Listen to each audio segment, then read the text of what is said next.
करे जीव तो अत्यंत स्नेह पूर्वक श्री राम जी के पवित्र नाम का जप कर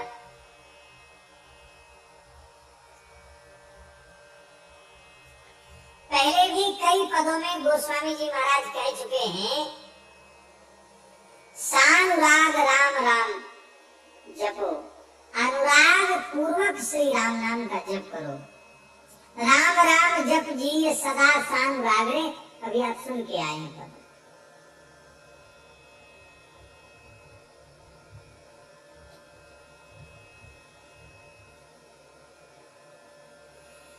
राम नाम जपने से क्या लाभ होगा, ये 65, 66, 67 पद में बता चुके हैं। न जपने से क्या हानि होगी ये भी बता चुके हैं।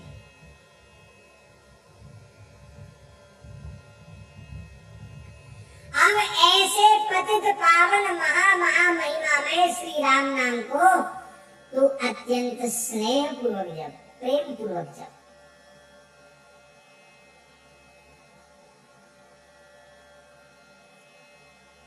नाम का उच्चारण करके, नाम का आश्रय लेकर किरात हूण आंध्र पुलिंद पुलकस आभीर कंक यवन खस आदि पाप योनियों में जन्म लेने वाले जीव भी राम नाम का उच्चारण करके पवित्र हो गए। अजामिल जैसे महापातकी शोक रहित हो गए। इन्होंने श्रद्धा से नहीं लिया था, किसी किसी बहाने से, किसी ने किसी बहाने से, और तू स्नेह पूर्वक कहीं नाम जप करने लग जाए तब तो कहना ही क्या है। प्रेम पूर्वक नाम जप करने लग जाए तब तो कहना ही क्या है। उसके फल की उसके फल का कोई कथन नहीं कर सकता। स्वल्पा नाम स्मृतिरादि पुंसः क्षयं करोत्याहित पापरासेः प्रत्यक्षतः किं पुनरत्र दृष्टं संकीर्तिते नाम्नि जनार्दनस्थ। पद्म पुराण में वशिष्ठ जी महाराज अम्बरीश जी को समझा रहे हैं, आज पुरुष परमात्मा के नामों की थोड़ी भी स्मृति सारे संचित पापों को जलाकर भस्म कर देती है। यह बात प्रत्यक्ष दिखाई पड़ी है। फिर जो प्रेम पूर्वक भाव पूर्वक भगवान के नामों का कीर्तन करते हैं उन्हें किस फल की प्राप्ति होगी, वशिष्ठ जी कहते हैं कहने की सामर्थ्य हमारी नहीं है।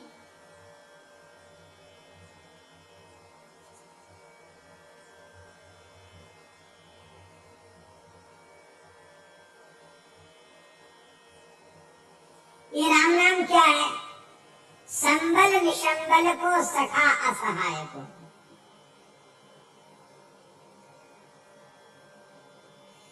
जिनके पास परमार्थ पथ के लिए कोई भी साधन सामग्री नहीं है,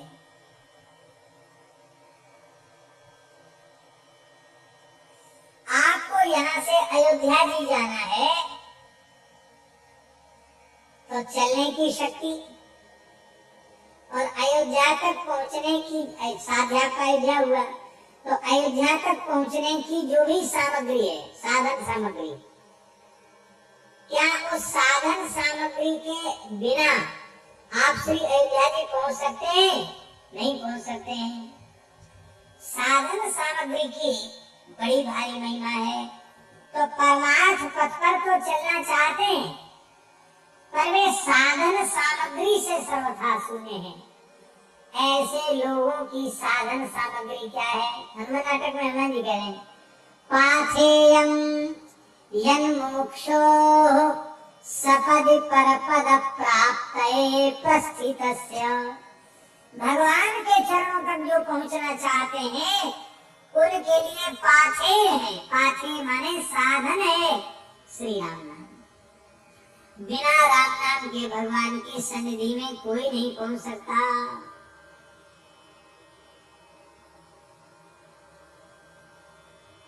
तो सब प्रकार से जो साधन शून्य है वह भी श्री राम नाम का आश्रय लेकर के अपना परम कल्याण कर लेता है।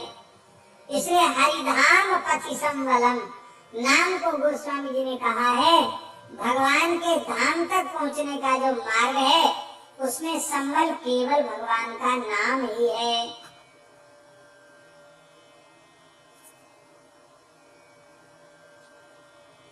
दूसरी बात क्या है? ये तो पारमार्थिक बात हुई। और लौकिक बात क्या हुई? लौकिक बात ये है, विनय पत्रिका में ही गोस्वामी जी कह रहे हैं, रोटी लुगा नीके राखे आगे ऊकी वेद भाखे।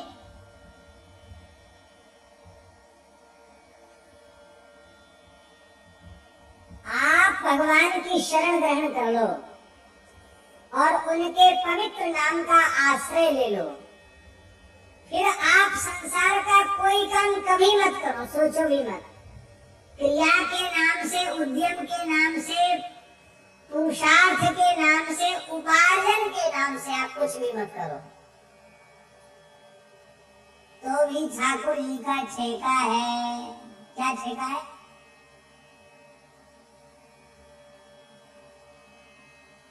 क्या ठेका है ठाकुर जी का? लूका रोटी नीके राखे। लूका ये वस्त्र और रोटी, अन्न वस्त्र की कमी नहीं होने देंगे।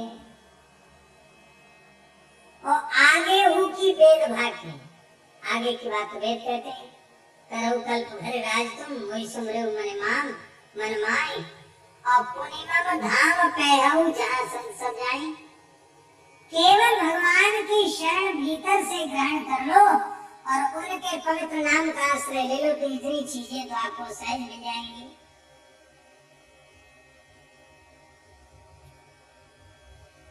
हमारे वृंदावन में एक बड़े वैराग्यवान अनुरागी नामनिष्ठ महापुरुष थे, परम पूज्य बाबा श्री चंद्रशेखर दास जी महाराज। भजन का साक्षात स्वरूप ही थे, बड़ा अद्भुत जीवन था उनका। दास पर भी उनकी अपार कृपा थी, बड़ा वात्सल्य था। पूज्य श्री चंद्रशेखर बाबा के पावन चरणों में हम प्रणाम करते हैं, बड़े उच्च कोटि के महात्मा।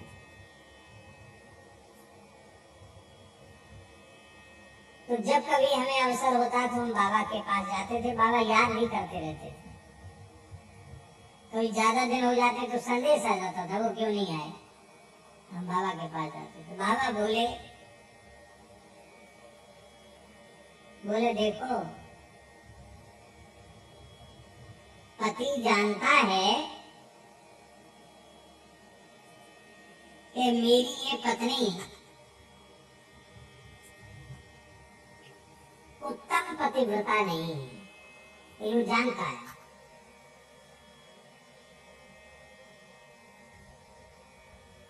उत्तम पतिव्रता नहीं है, वो जानता है, लेकिन यह जानने के बाद भी अपनी पत्नी होने के नाते उसे अन्न वस्त्र आभूषण आदि देता है कि नहीं देता है?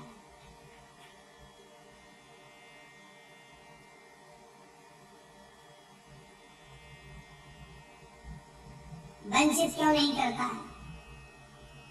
उसको कहना चाहिए कि भाई तुम सर्वोच्च पतिव्रता होती तो हम देते, तुम तो ऐसी हो, तुमको क्या दें? ये भी देता है, जानता है इसका जैसा समर्पण होना चाहिए वैसा नहीं है, प्रेम भी नहीं है, ये भी देता। क्यों देता है? क्योंकि भले ही पति जानता है कि इसका उत्तम समर्पण नहीं है, उत्तम पतिव्रता नहीं है, वो तो जानता है, लेकिन संसार में प्रसिद्धि यही होती है यह अमुक की पत्नी है। तो अब अमुक की पत्नी है तो भूखी प्यासी डोलेगी, उघारी डोलेगी, तो बदनामी कौन की होगी? किसकी बदनामी होगी? उसकी बदनामी नहीं होगी, पति की बदनामी होगी। अरे देखो बड़े भारी सेठ बनते हैं, जमींदार बनते हैं, बड़े आदमी बनते हैं, देखो घरवाली की क्या हालत है, शरीर पर कपड़ा नहीं है इसके, हैं आंखें सिकुड़ रही हैं, लगता भोजन भी नहीं मिलता है इसको। तो ये बात कहकर बाबा रोने लगे और बाबा ने कहा उल्टा स्त्रियों के समान हम जीवों की दशा है, पर गुरुदेव भगवान ने ठाकुर जी से प्राण ग्रहण करा दिया है। संसार में तो प्रसिद्धि हो ही गई है कि हम भगवान के हैं, भगवान के हैं, भगवान के हैं। ये नाम मात्र का जो नाता है, इस नाते के कारण ठाकुर जी कितना निर्वाह कर रहे हैं। बाबा ने कई इतिहास बताए। बाबा ने कहा हमारे सामने कई विभीषिकाएं आ चुकी हैं, कितने अकाल पड़ चुके, पर चाहे जितना अकाल आया हमने साधुओं पे कभी अकाल पड़ते नहीं देखा। कहते जब अकाल पड़ा तो सेवा और ज्यादा बढ़ गई। इसका मतलब ठाकुर जी और लोगों की चिंता करें न करें, हमारे नाम पर जिन्होंने लंगोटी लगाई है, तिलक लगाया है, अब वो भूखे प्यासे रहेंगे। हाँ अपनी इच्छा से कोई भली रह जा भूखा प्यासा, पर ठाकुर जी की ओर से कोई भूखा प्यासा नहीं रह सकता, नाम मात्र का।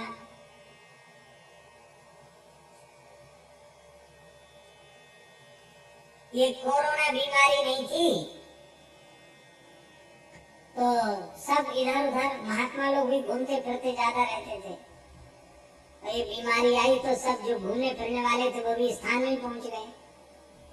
अब पहुंच गए तो रोज भी रसोई ठाकुर जी की ठीक ही बनती है, लेकिन जिस सब वहां बैठ गए तो सब क्या करें, तो दो दो तीन तीन तरह के साग बन रहे हैं, चटनी बन रही है, पकौड़ी बन रही है, बढ़िया बढ़िया बनने लगे।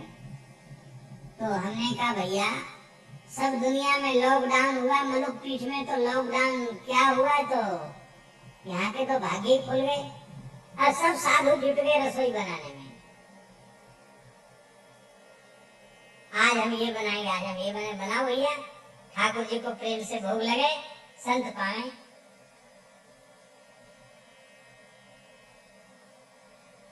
ठाकुर जी ने कहा भैया सब दुनिया में लॉकडाउन है, लेकिन तुम हमारे हो, नाम मात्र के लिए भी हमारे हो, तो तुम्हारे लिए लॉकडाउन। बोलो वृंदावन बिहारी। न तो एक भी दिन सत्संग छूटा। ब्रजभूमि का इतने लंबे समय तक निवास कहाँ भाग्य में था, सोचते थे कभी ऐसा होगा क्या। सब कुछ अनुकूल ही अनुकूल हुआ, समझ में नहीं आता। हमको ऐसा लगता है, भली प्रतिकूलता वाली बात सबके सामने भी है, पर हमको ऐसा लगता है कि कोरोना नहीं है, ये श्री ठाकुर जी की करुणा हम सब जीवों पर बरसी है। दुनिया के लिए कोरोना है, हम सब के लिए भगवान की करुणा है, जो धाम का आश्रय, श्री नाम का आश्रय, संतों की सन्निधि, गौ माता की सन्निधि, इस बहाने से हम लोगों को प्राप्त हो रही है।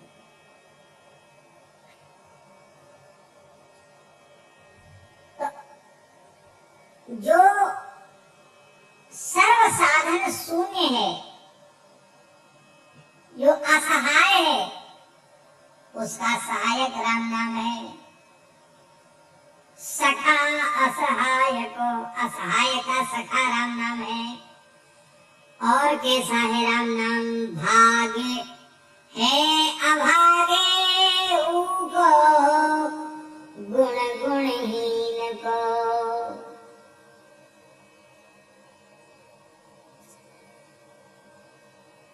जो सर्वथा भाग्यहीन था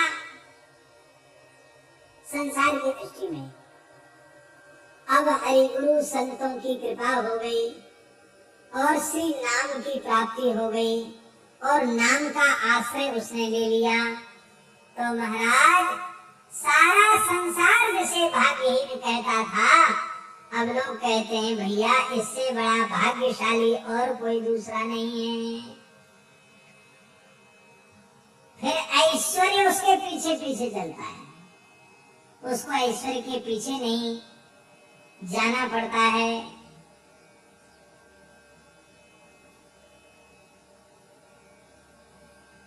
गोस्वामी जी ने अपने जीवन का उदाहरण अपने साहित्य में न जाने कितने स्थानों पर कहा है।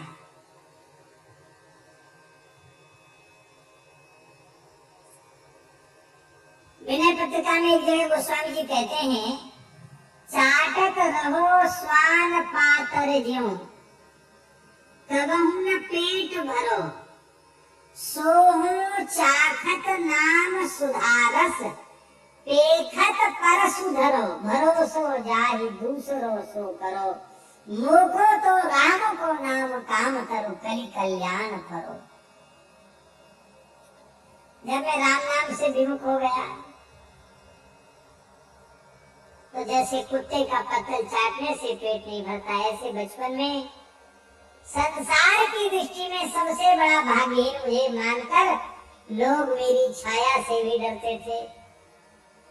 कोई 4 चने हमारी हथेली पर रख देता था तो मानत हूँ जानत हूँ 4 फल 4 ही चणक को, 4 चनों को मैं समझता था यही चतुर्विध पुरुषार्थ है, धर्म अर्थ काम मोक्ष यही है।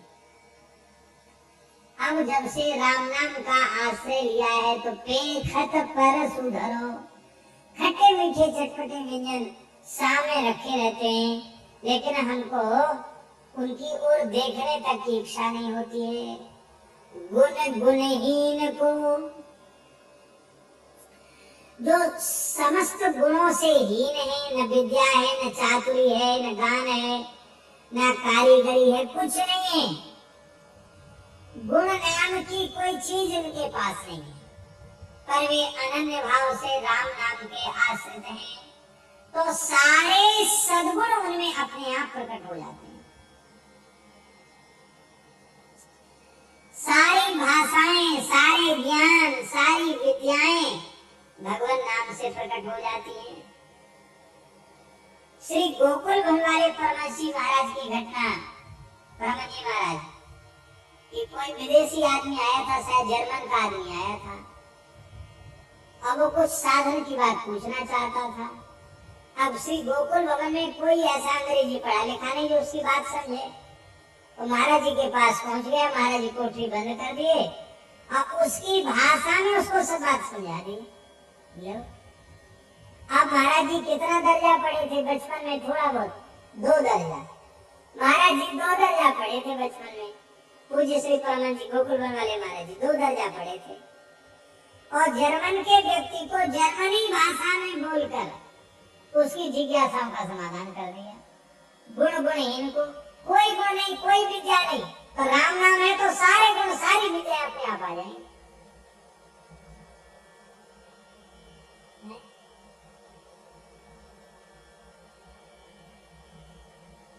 क्या करें?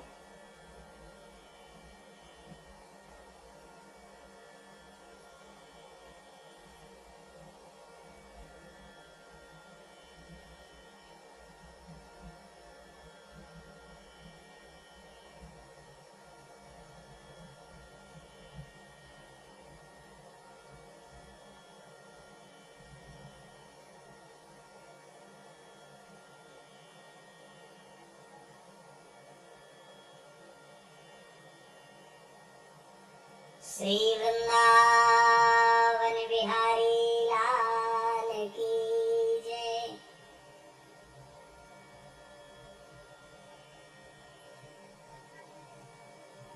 हैं? मोटे में जो है,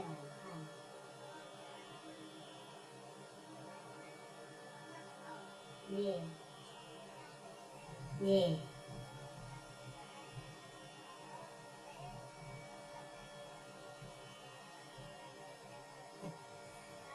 मोटे गणेशी वाले महाराज जी के पास राधा रमण के गोस्वामी जी गए, बोले हमारे पुत्र को बंगला पढ़ाओ।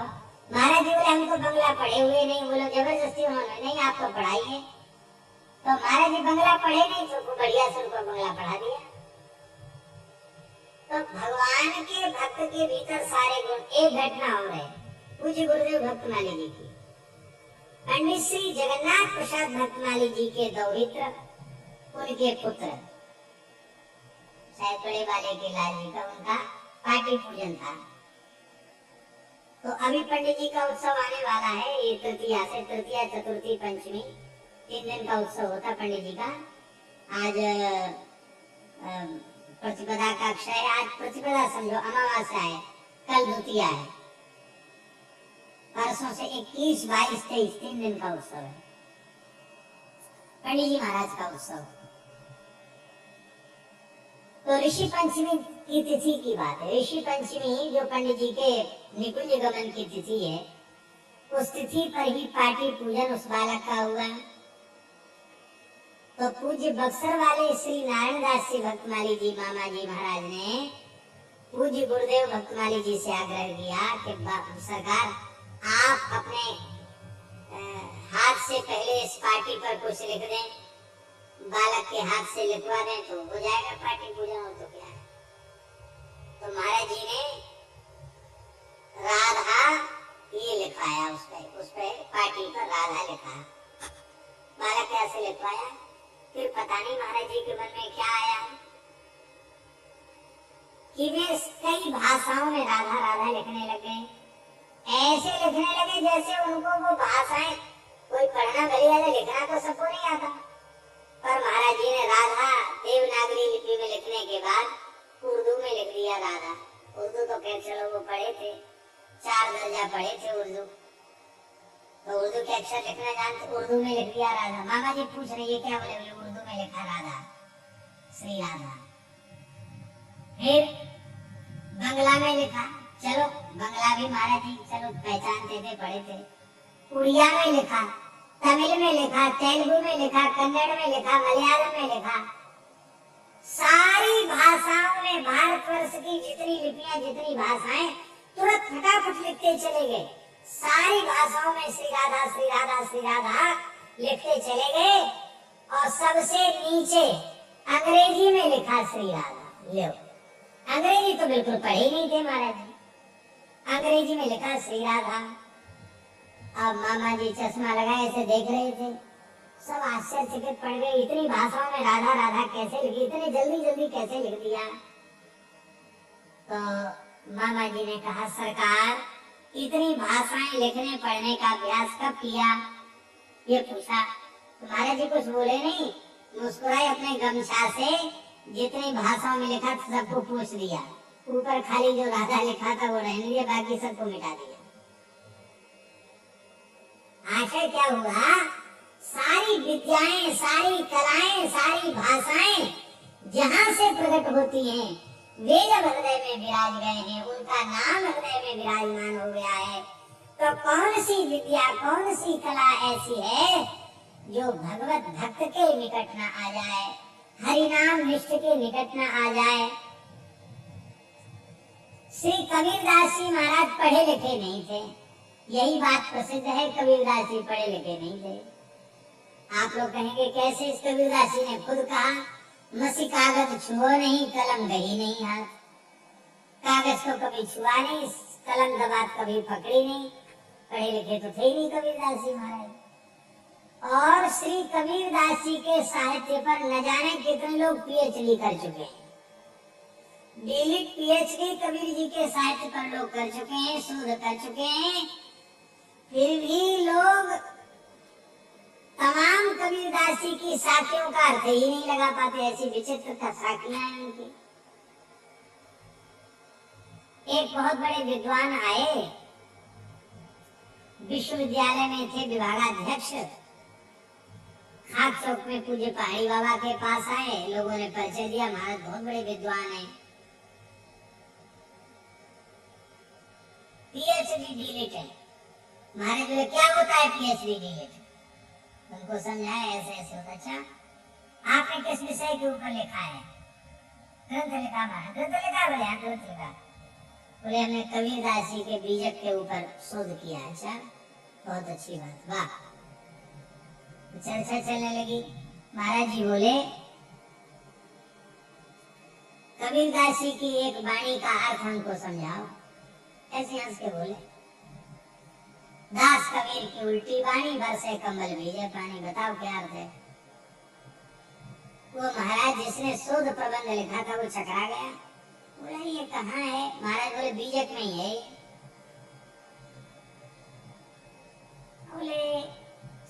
सदुक्कड़ी भाषा होती है। अब साधुओं का सदुक्कड़ी भाषा में क्या कहने का आशय है, मुहावरे होते हैं, ये होता है, इधर उधर की बातें हाँकता रहा, संतुष्ट नहीं कर पाया महाराज जी। महाराज जी बोले तुमने अर्थ तो बताया नहीं, इधर उधर की बातें कर रहे हो, अर्थ तो बताया नहीं।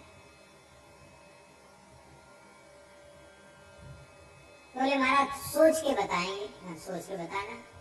तो जहाँ रुके थे बोले हम सवेरे आएंगे। मैंने कहा ठीक है। वो सवेरे आए नहीं, चले गए। कहा कहाँ गए भाई? बोले वो आएंगे नहीं, वो चले गए। क्यों? अर्थ लगा ही नहीं उनको।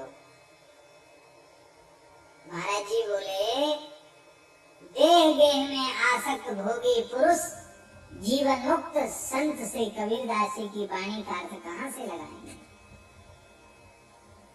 फिर हमने पूछा महाराज जी इसका अर्थ क्या है? बरसे कम्बल भीजे पानी। तो महाराज जी ने हमको अर्थ समझाया, ये अर्थ है इसका, बरसे कम्बल भीजे पानी।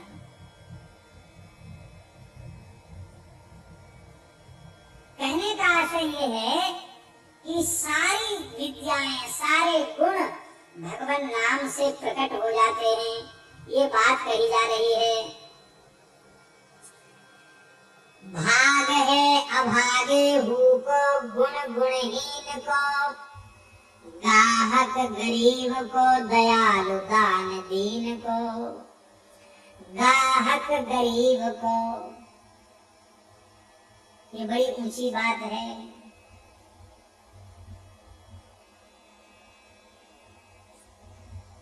राम नाम अमीरों का गाहक नहीं है, ये गरीबों का गाहक है, दीनहीन का गाहक है।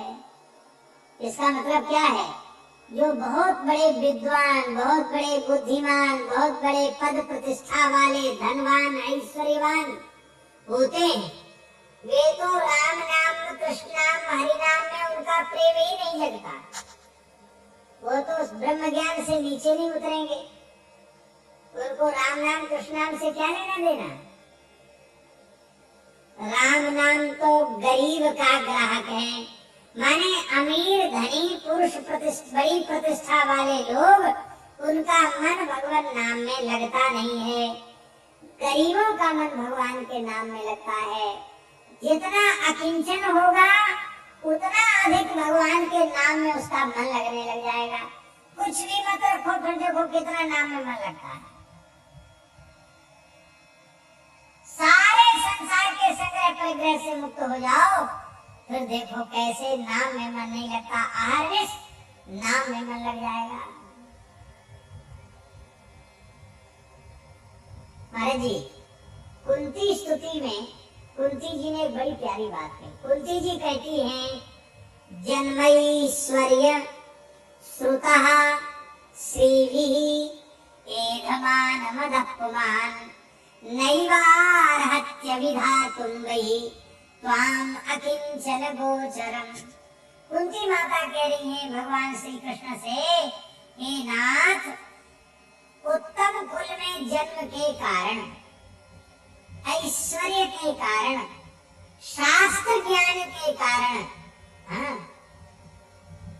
जिनका अहंकार बढ़ा हुआ है, ऊंचे कुल में जन्म, पद प्रतिष्ठा, ऐश्वर्य, इनके कारण जिनका अहंकार बढ़ा हुआ है, उनकी जिह्वा पर आपके पवित्र नाम का प्राकट्य हो ही नहीं सकता।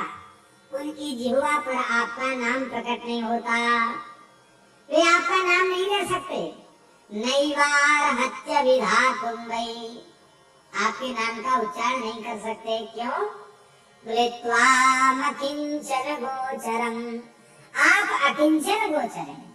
और इन जन्म ऐश्वर्य श्रुत आदि से संपन्न लोगों में अकिंचनता का भाव रहता नहीं। अकिंचनता माने क्या है? और माने नहीं, किंचन माने कुछ भी। जीवन में अपना कहलाने के लिए जिसके पास कुछ भी न बचे, उसे अकिंचन कहते हैं। भले ही हम लोगों की समझ में ना आवे, पर सच्ची बात और पक्की बात यही है कि भगवान की सबसे भारी कृपा होती है तब गरीबी आती है।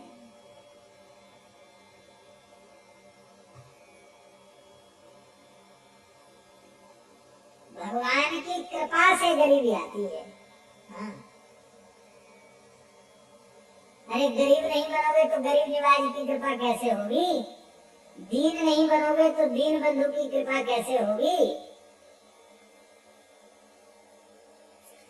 संत श्री मलुकदास जी की वाणी में एक पद है, बाबा मन का है सिर तले, एक पद है। इस पद में अंतिम कड़ी है, कह मलूका जहां गरीबी बेई सबसे भले, कह मलूका जहां गरीबी बेई सबसे भले।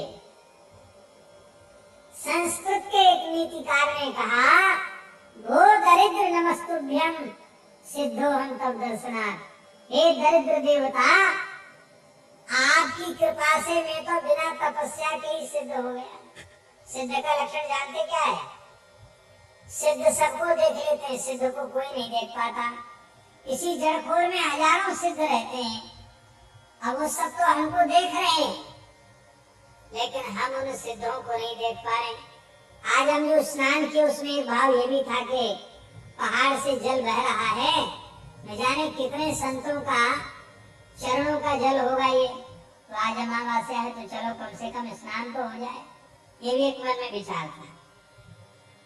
भले हम नहीं देख पा रहे उन संतों को, पर इन्हीं पर्वत मालाओं में वे संत भजन कर रहे हैं, तो उनके शरीर को छूकर जो हवा चल रही है, वो हवा तो हमको लग रही है कि नहीं, उसका लाभ हमें मिलेगा। उनके चलने फिरने पर जो रज उड़ रही है, वो रज हमारे पर पड़ रही है।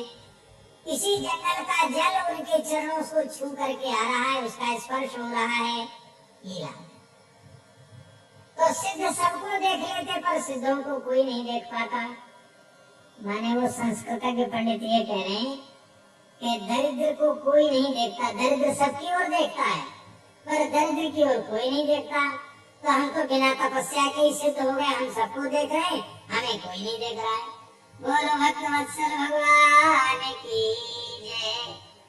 तो श्री नारद जी महाराज कह रहे हैं, भागवत 10वें स्कंद पूर्वार्ध में यमराज के प्रसंग में देवर्षि नारद जी कह रहे हैं, नारद जी कहते हैं, दरिद्रस्यैव युज्यन्ते साधवः समदर्शिनः।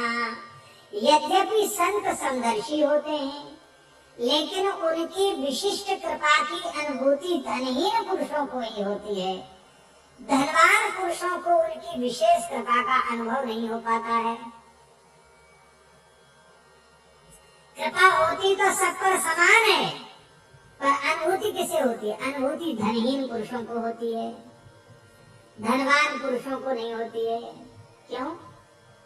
क्योंकि धनहीन पुरुष में एक दोष और धनवान पुरुष में 3 दोष।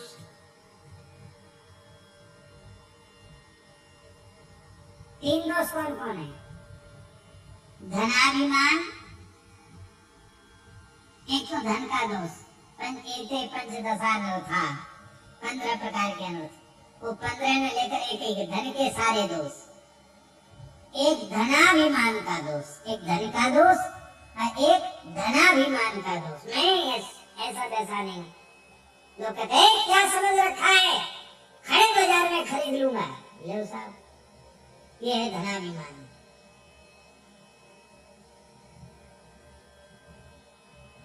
धन का दोष, धनाभिमान का दोष। तीसरा दोष होता धन की तृष्णा का दोष। जितना धन आता चला जाएगा, तृष्णा उड़ती बढ़ती चली जाएगी है। जिन प्रति लाभ लोभ अधिकारी। और धनहीन पुरुष में एक दोष होता है, धन है ही नहीं, तो 15 दोषों से तो बच ही गया।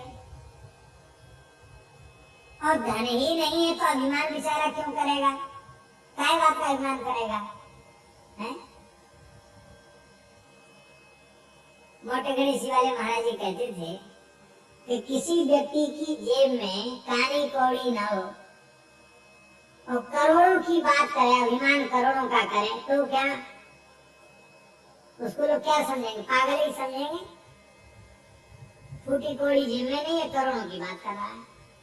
तो पूज्य मोटे गणेश वाले महाराज जी तो इस भाव से कहते थे कि भजन की नाम जबकि पूंजी नहीं है पास में और बातें लंबी चौड़ी कर रहे हो, तो मूर्खों की समाज में तो लोग कहेंगे कि आप बहुत अच्छा बोलते हैं, लेकिन संतों की सभा में आपकी इन बातों का कोई प्रभाव नहीं पड़ेगा, क्योंकि स्वयं आपके पास भजन की पूंजी नहीं है।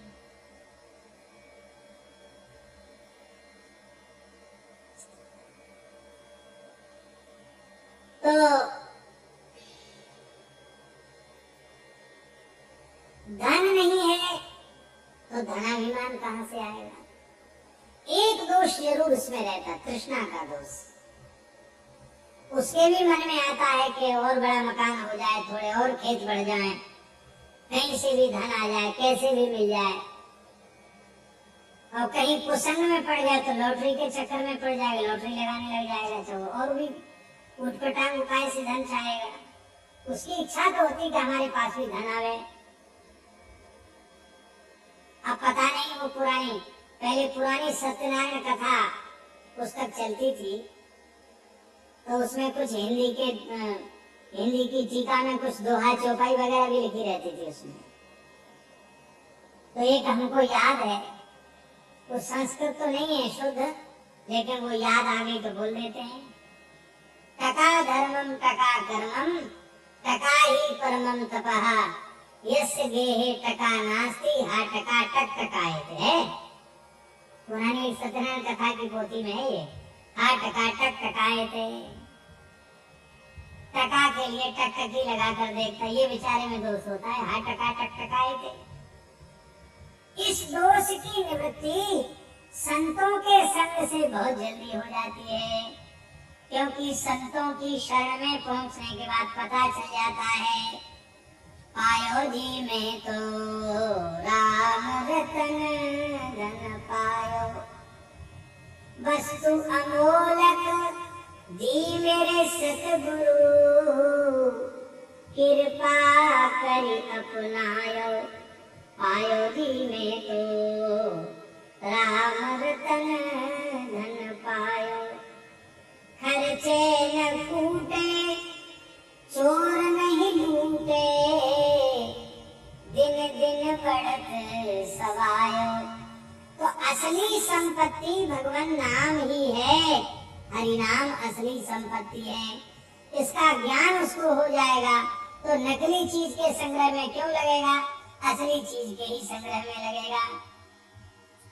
आज प्रातः काल की प्रार्थना में स्वामी जी की कैसेट में स्वामी जी बड़ी अच्छी बात कह रहे थे। वो कह रहे थे कि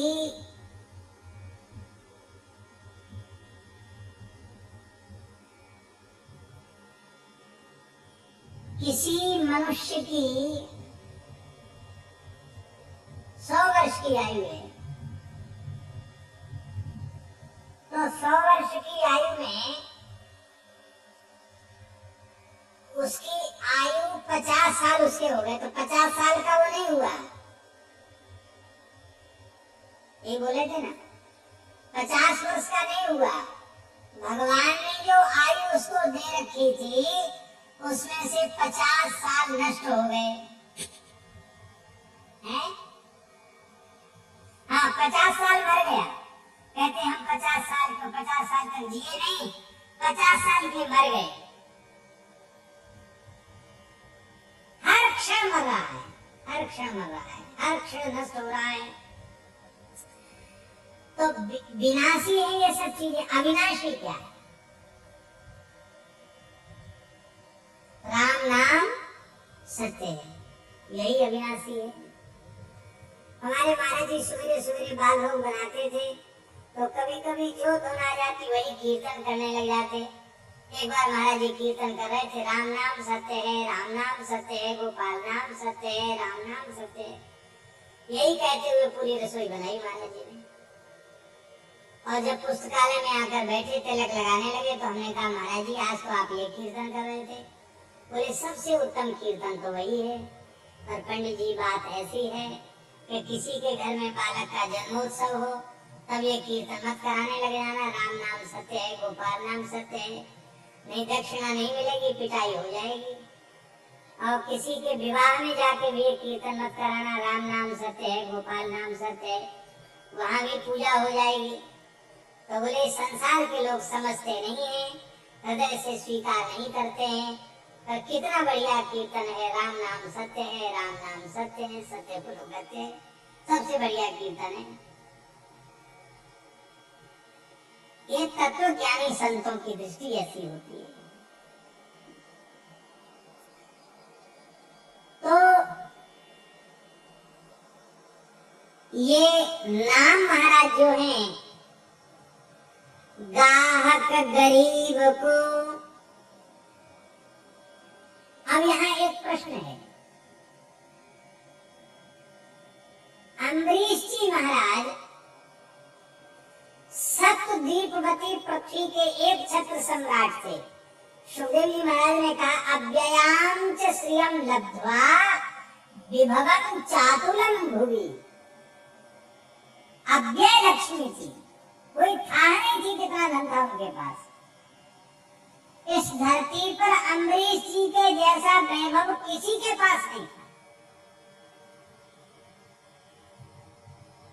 फिर अम्बरीश जी की जिह्वा पर निरंतर नाम कैसे रहता था, ये प्रश्न हो सकता है, तो गरीब नहीं थे।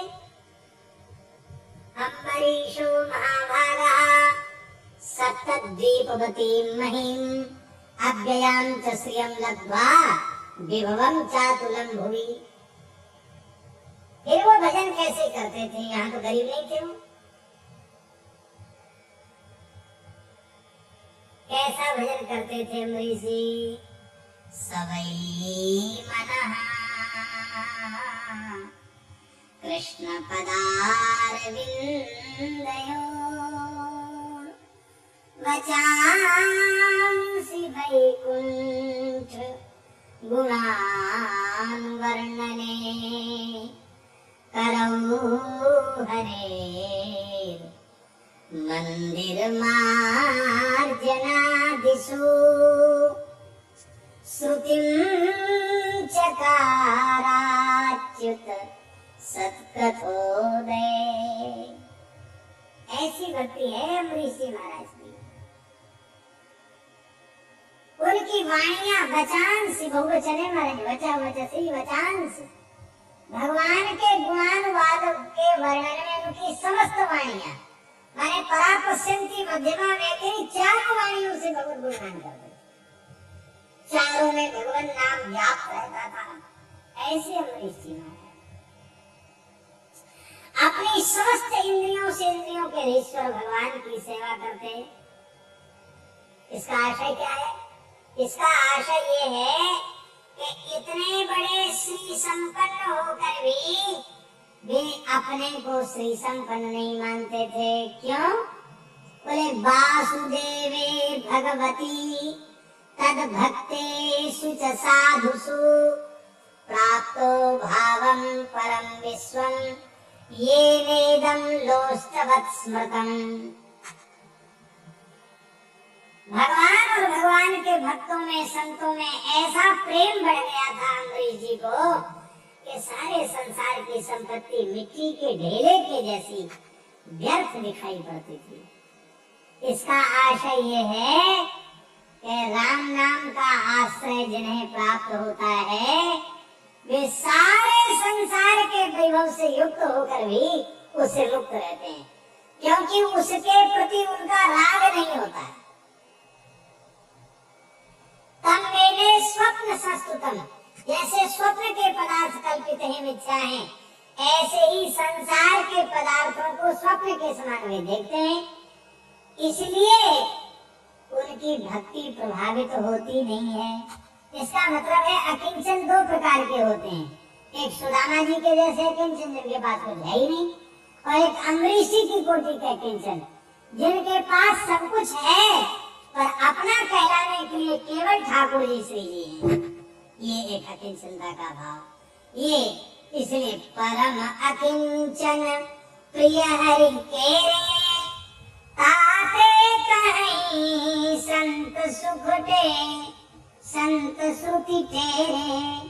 संत और श्रुति टेर करके कहते हैं दयाल दान दीन को, ये दीनों को देने वाले हैं। जो संपत्ति शिव रावण ही दीन दिए 10 मात, सोई संपदा विभीषण ही सकुचि दीन रघुनाथ। अस प्रभु छाड़ी भजहि जे आना, ते नर पशु बिन पूछ विषाणा।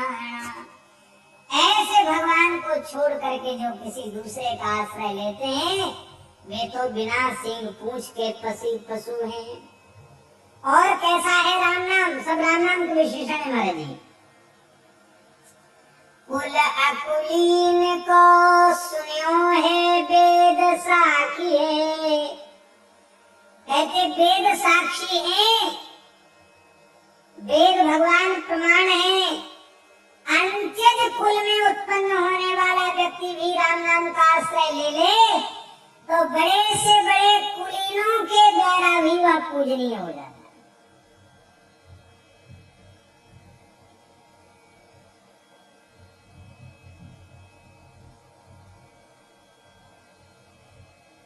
सबके बीच में कहने योग्य तो नहीं है, सब अधिकारी नहीं होते हैं, लेकिन ये तो वृंदावन है, ब्रजभूमि है। महान रसिकाचार्य श्री हरिराम व्यास जी महाराज कह रहे हैं, व्यास कुलीनन कोटि मूल। हरिराम व्यास जी की साखी है, व्यास कुलीनन कोटि मिल, बामन लाख 25। एक भक्त रैदास पे, तुले न तिनको शीस। एक जगह व्यास जी कहते हैं, व्यास ही बामन मत गिनो, हरिदासन को दास। मैं तो हरिदासों का दास हूँ। हाँ, धन्य धन्य।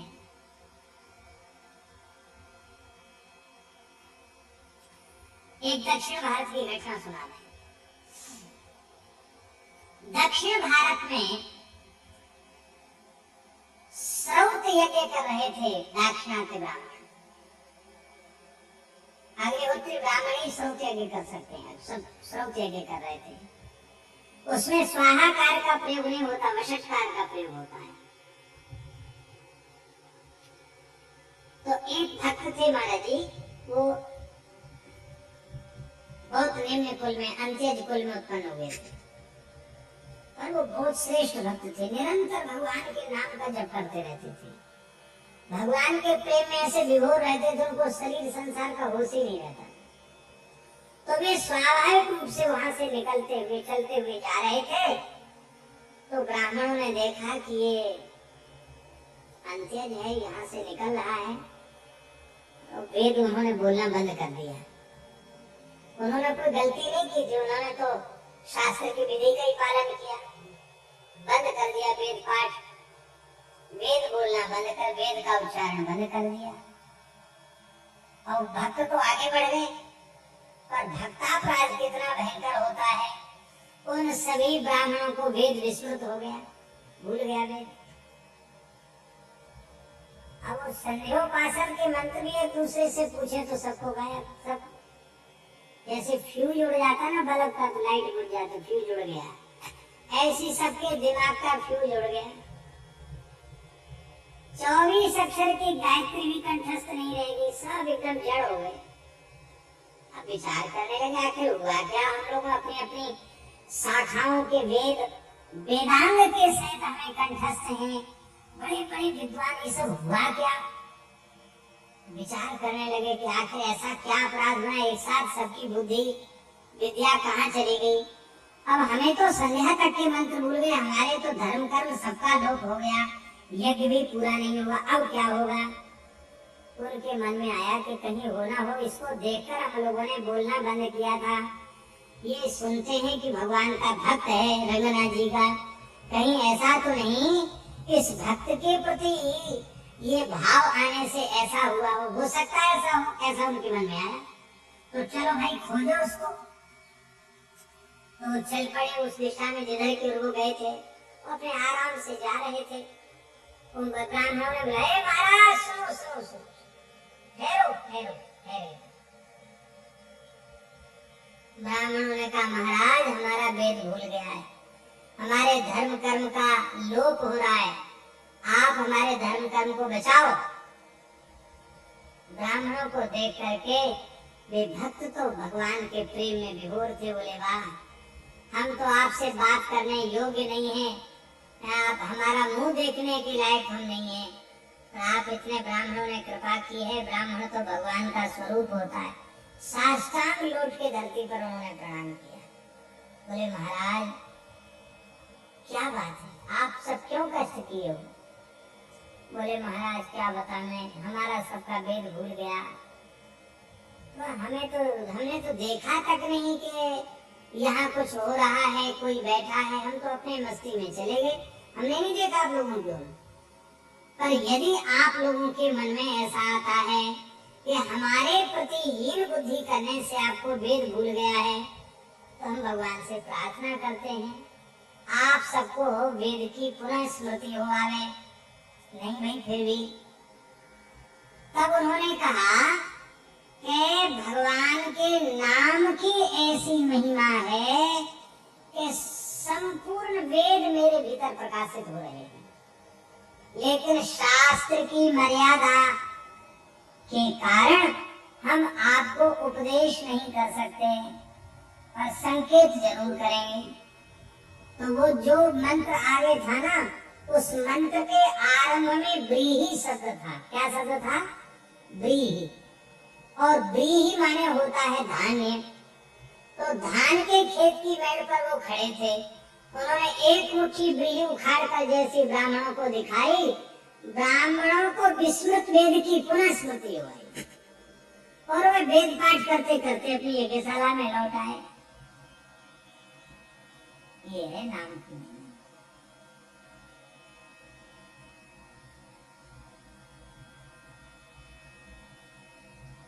सब कुछ प्रकट हो जाता है महाराज जी, हैं? अकुलीन का कुल राम नाम है। देवहूति माता क्या करे? अहो बकस्वपच्युतो गरियां यज्जुहुआग्रे वर्तते नाम तुभ्यं ते पुस्तकस्ते जुहुः सस्नुराया ब्रह्माणो चुर्नाम गृह्णन्ति ते। वह चांडाल के कुल में जन्म लेने वाले भी श्रेष्ठ हैं, जिनके जिह्वा के अग्रभाग पर आपके पवित्र नाम का नृत्य होता रहता है। ते पुहु तपः, जिसने आपके नामों का कीर्तन कर लिया, भले ही वह नीच कुल में उत्पन्न हुआ है, उसकी कोई तपस्या बाकी नहीं, सारी तपस्या हो गई। जुहुः, संपूर्ण यज्ञों में आहुति हो गई उसके द्वारा। सस्नु, चारों में संपूर्ण तीर्थों में स्नान हो गया उसका। ब्रह्मान ऊचु, चारों वेदों का मूल पारायण उसके द्वारा संपन्न हो गया। किसके द्वारा? नाम गृह्णन्ति ते, जो आपके नाम का गृह्णन्ति माने कीर्तयन्ति, आपके नामों का कीर्तन करते हैं, उनका कोई भी शो कर्म बकाया नहीं है। राम जी के चरित्र में देख लीजिए महाराज जी, निषाद कोई कुलीन नहीं होता है। निषाद, सबरी, स्वपच, ये सब अकुलीन ही थे, लेकिन राम जी के नाम की महिमा से सब परम पवित्र हो गए।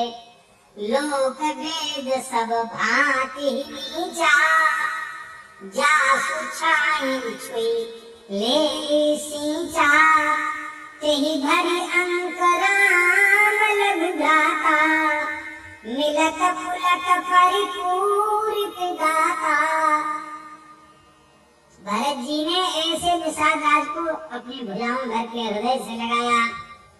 और इतना ही नहीं, जब निषाद राज ने वशिष्ठ जी को दूर से ही दंडवत प्रणाम किया, तो राम सखा ऋषि बर बस भेंटा, जन्म ही लुठत स्नेह समेटा, क्या बढ़िया उपमा है। जन्म ही लुटत स्नेह समेटा, जैसे भूल पर स्नेह लौट रहा हो, प्रेम लौट रहा हो, प्रेम की रास पड़ी हो और प्रेम को उठा लिया गया हो। क्यों? क्योंकि ये कितना भाग्यशाली है। रघुनाथ जी ने अपनी भुजाओं में भरकर इसको हृदय से लगाया है।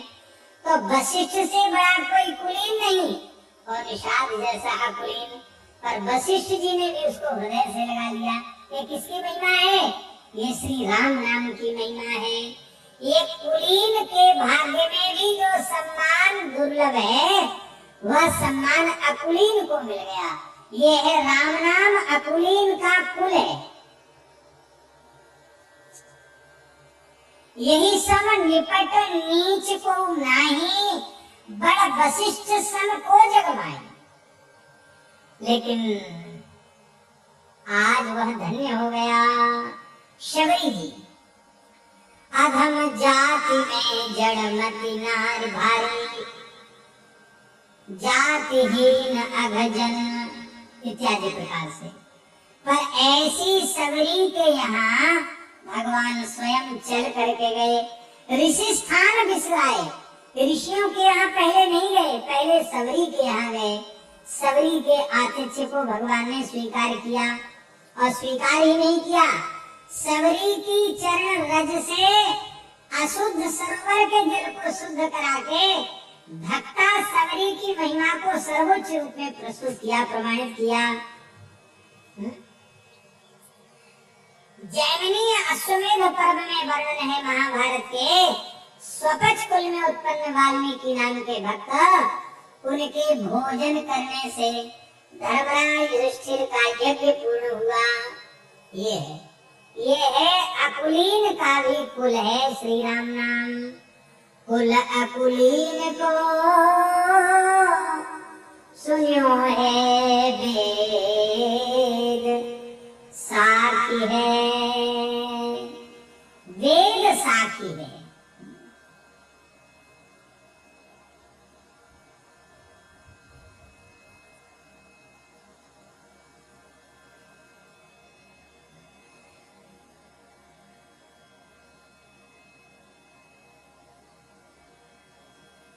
एक डोम आया, डोम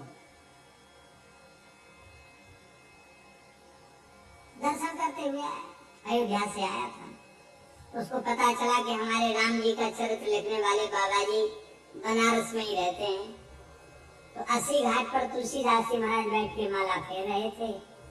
तो वो डोम अयोध्या जी का था। उसने दूर से पृथ्वी पर लौटकर साष्टांग प्रणाम किया और बड़ी दीनता से हाथ जोड़कर कहा, राम राम बाबा, राम राम। तुलसीदास जी आप ही हैं? बोले हाँ। भैया कहाँ से आए हो? कहा राम राम बाबा, मैं अयोध्या का डोम हूँ। इतना सुनते ही तुलसीदास जी भाव विह्वल हो गए, दौड़े और भूमि पर साष्टांग पड़े हुए इस डोम को उठाकर छाती से लगा दिया। भैया तुम अयोध्या से आए हो, साक्षात राम। अरे राम राम, आप पवित्र सरयू पारी में विप्रकुल में जन्म लेकर इस डोम को आपने छाती से लगा लिया। कहा भैया एक तो श्री अयोध्या से आया है, फिर मेरे आराध्य का नाम ले रहा है? राम नाम लेने के बाद भी वह अपवित्र रह गया।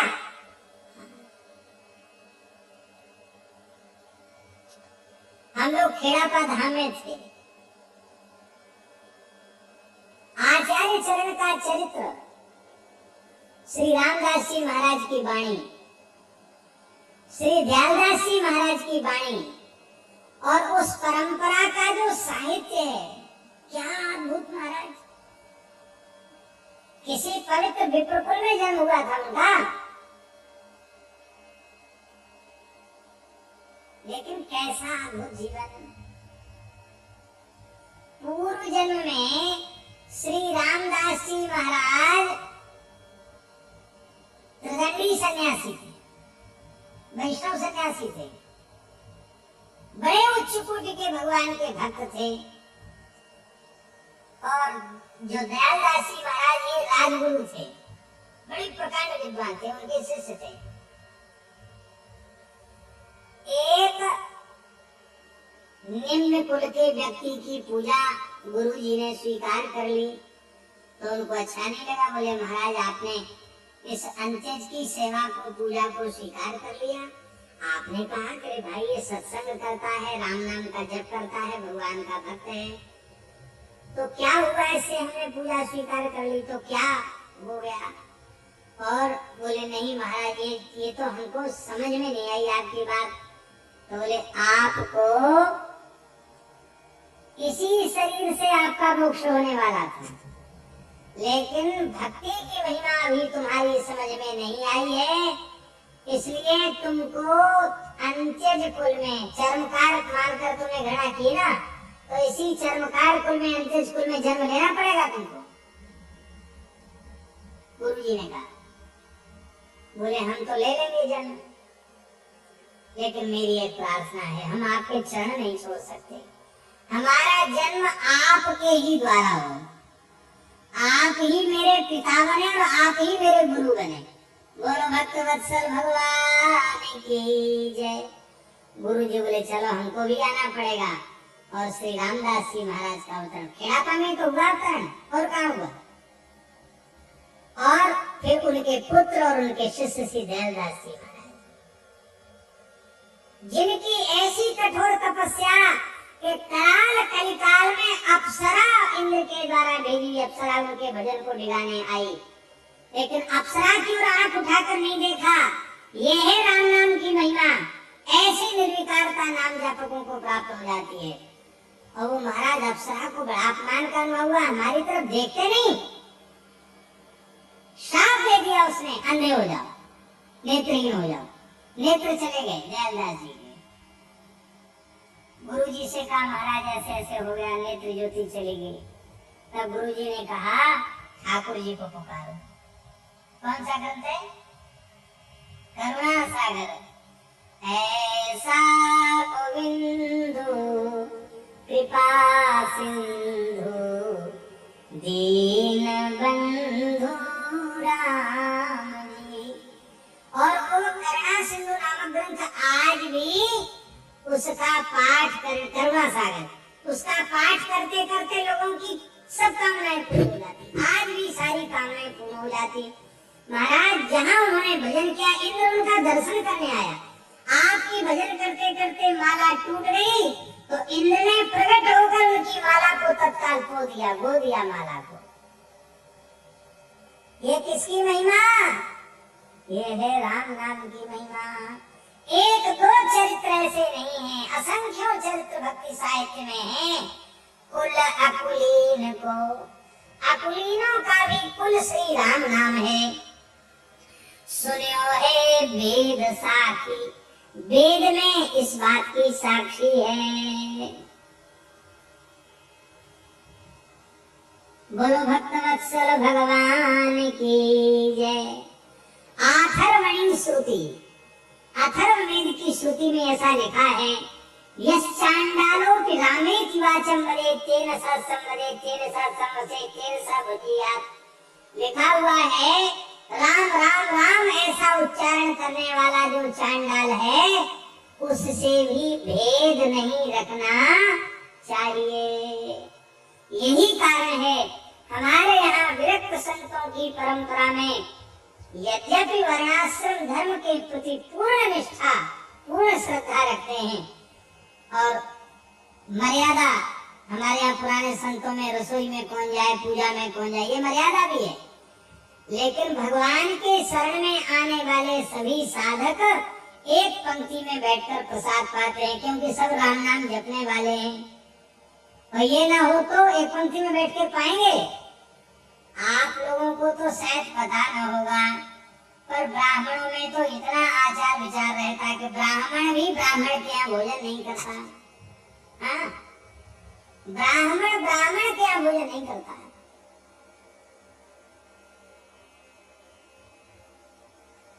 हमारे महाराज जी भक्तमाली जी महाराज सुनाते थे कि कान कुब्जों की बारात जाती थी तो उसमें पंगत नहीं कराई जाती, क्यों? पंगत तो किसी का छुआ खाते ही नहीं।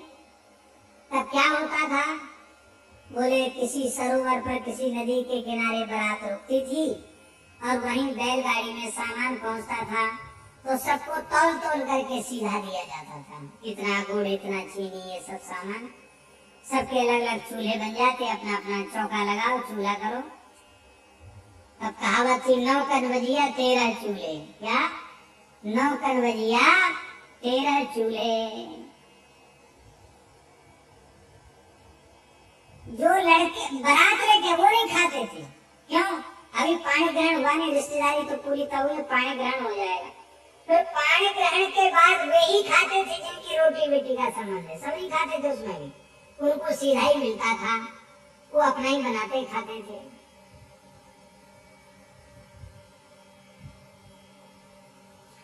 हमारे पूज्य गुरुदेव भक्तमाली जी के पूज्य पिताजी पंडित श्री लक्ष्मण प्रसाद जी त्रिपाठी,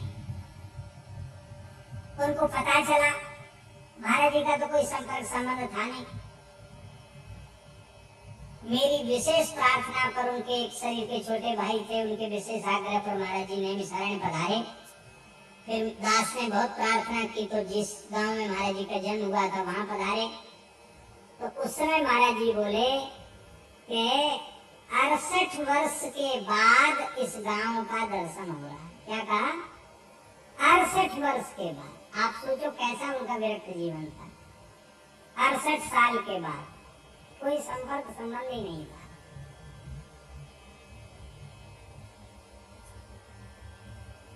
तो पता चला तो हनुमानगढ़ी, बाद में उनको पता चला कि कहाँ रहते हैं, तो गोवर्धन लक्ष्मण मंदिर पहुंचे।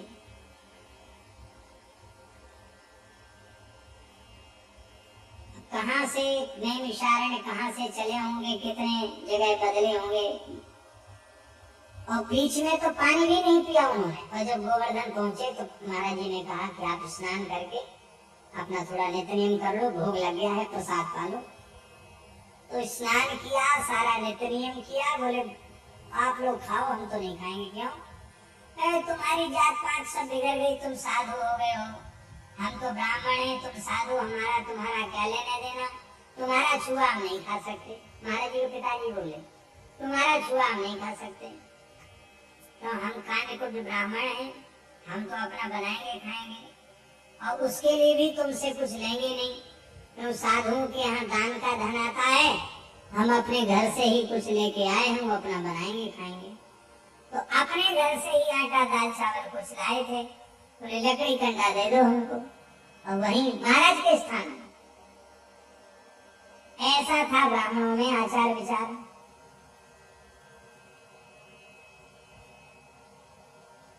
तो ये शास्त्र का आचार विचार एक जगह है, पर संत एक साथ बैठकर पंगत में सिया हरि नारायण गोविंद भज रामा कृष्णा गोविंद, बोलो संतो हरि हरि, मुख पर मुरली अधर धरी।